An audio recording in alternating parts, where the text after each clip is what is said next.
औज़ुबिल्लाहिमिनश्शैतानिर्रजीम बिस्मिल्लाहिर्रहमानिर्रहीम। अस्सलाम वालेकुम। मेरा नाम है हिरा तहरीम और आज हम जानेंगे ख्वाब में दरिया देखने की मुख्तलिफ़ ताबीरों के बारे में। तो अगर आप ख्वाब में दरिया देखने की मुख्तलिफ़ ताबीरों के बारे में जानना चाहते हैं तो काइंडली इस वीडियो को आखिर तक लाजमी देखिएगा। अगर कोई शख्स ख्वाब में दरिया देखे तो इसकी ताबीर ये है कि वो अपने मकसद में कामयाब हो जाएगा और उसको नेमत हासिल होगी। अगर कोई शख्स ख्वाब में दरिया में तैरता हुआ देखे तो बादशाह पर गालिब आएगा, मुश्किल हल हो जाएगी। अगर कोई शख्स ख्वाब में दरिया में डूबता हुआ देखेगा तो इसकी ताबीर ये है कि वो किसी आफत का शिकार हो जाएगा और मुसीबत में गिरफ्तार हो जाएगा।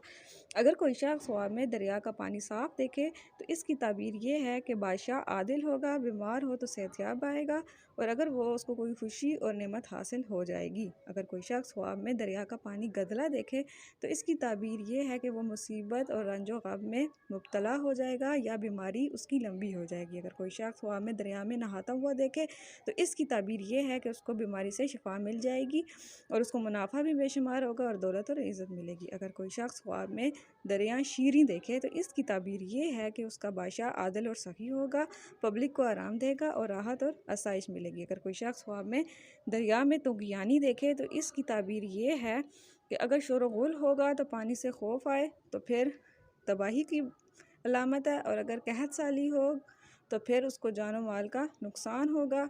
अगर कोई शख्स ख्वाब में पानी तल्ख देखे दरिया का तो इसकी ताबीर ये है कि वो बादशाह के जुल्म होने का बाइस है और रियाया परेशान हो जाएगी। अगर दरिया से पानी पीता हुआ देखेगा, अगर बीमार होगा तो सेहतयाब हो जाएगा। आज के लिए इतना ही, और अगर आप दरिया से मुतल्लक़ किसी और सूरत के बारे में जानना चाहते हैं तो काइंडली कमेंट सेक्शन में ज़रूर बताइएगा। अल्लाह हाफ़िज़।